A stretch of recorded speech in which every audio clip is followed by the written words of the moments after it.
dalam dunia sufi, humor ini ternyata perannya banyak, mainnya banyak. Ada teori bahwa kalau dalam sufi itu humor itu termasuk humornya Nasruddin, itu ada kalanya untuk menggugah pikiran.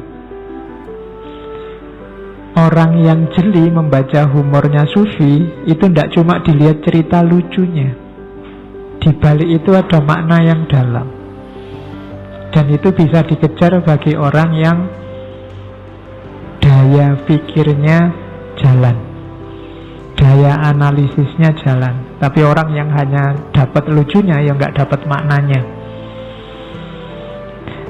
Kayak para wali zaman dulu ketika menyampaikan ajaran Islam itu kan pakai media budaya, pakai wayang, pakai model baju, pakai punokawan yang suka ndagel. Itu kan media humor.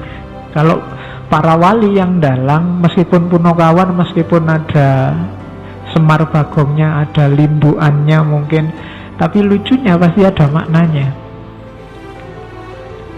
Tidak tahu maknanya pun tidak apa-apa, kamu dapat ketawanya, tapi kurang dalam. Ketawanya sudah dapat, cuma dalamnya. Dulu waktu diantara yang diperdebatkan Sunan Kalijogo sama Sunan Giri kan itu, Sunan Giri orangnya serius. Kalau Sunan Kalijogo maunya, ya sudah kita ambil pelan-pelan. Lah nanti kalau umat tersesat, enggak kalau tersesat. Wong ini umat Islam ini kan akalnya jalan. Lama-lama mereka juga ngerti rahasianya. Lama-lama juga mereka bisa belajar sendiri, tahu yang benar.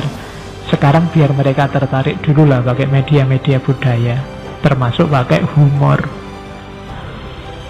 Kalau ada ustadz atau ulama atau kiai ceramah yang tidak ada humornya sama sekali kan, ya paling kamu ngantuk, paling hadir sekali dua kali, besok nyari alasan kalau diajak. Penariknya kurang, pemicu berpikirnya kurang. Maka fungsinya humor dalam sufi yang pertama itu. Yang kedua, motivasi diri dan introspeksi diri. Orang disindir tapi dengan humor itu ya merasa tersindir tapi tidak tersinggung. Biasanya begitu. Ya nanti ada contoh banyak di belakang, karena cerita Nasruddin itu ya cerita anekdot-anekdot. Jadi orang jadinya jangan-jangan aku. Tapi kalau ditunjuk langsung hidung, itu biasanya orang tersinggung meskipun dia ngerti kalau dia salah. Maka penting kamu belajar tekniknya humor.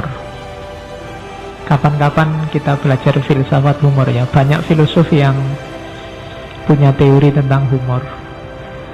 Ada yang anti, ada yang pro. Orang serius kayak Plato itu agak anti humor.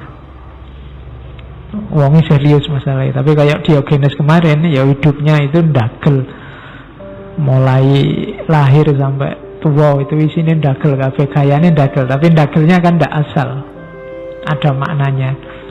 Jadi humor membuat orang sadar sehingga termotivasi atau introspeksi. Yang ketiga, humor itu biasanya untuk kritik. Ngeritik paling enak itu pakai humor. Jadinya orang tidak tersinggung. Berbahagialah yang kamu yang pinter humor. Tapi jangan dipaksa, karena kalau temenmu bilang tidak lucu, itu tidak enak.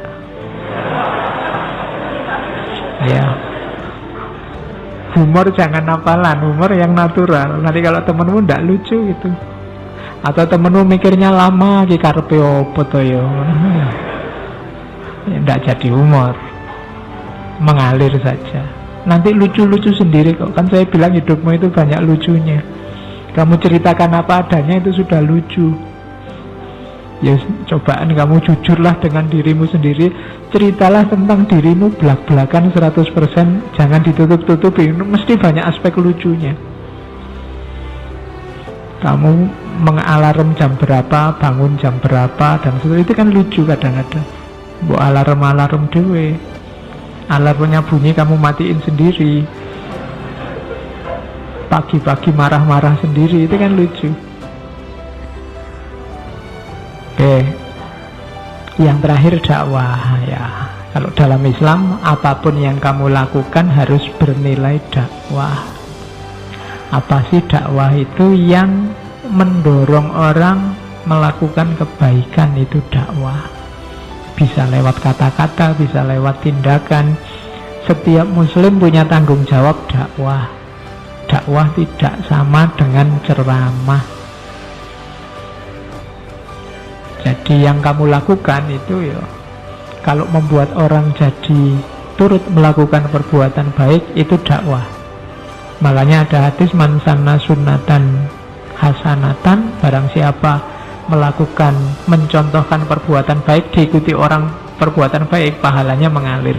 Sebaliknya yang melakukan perbuatan jelek, diikuti orang berbuat jelek, itu dosanya juga mengalir. Itu menunjukkan bahwa hidup kita ini dakwah, termasuk humornya. Jadi fungsi humor kalau dalam sufi adalah dakwah, kritik, motivasi dan introspeksi, dan menggugah pikiran. Nanti contohnya banyak, ini masih teori-teorinya. Sekarang kita ketemu Nasruddin.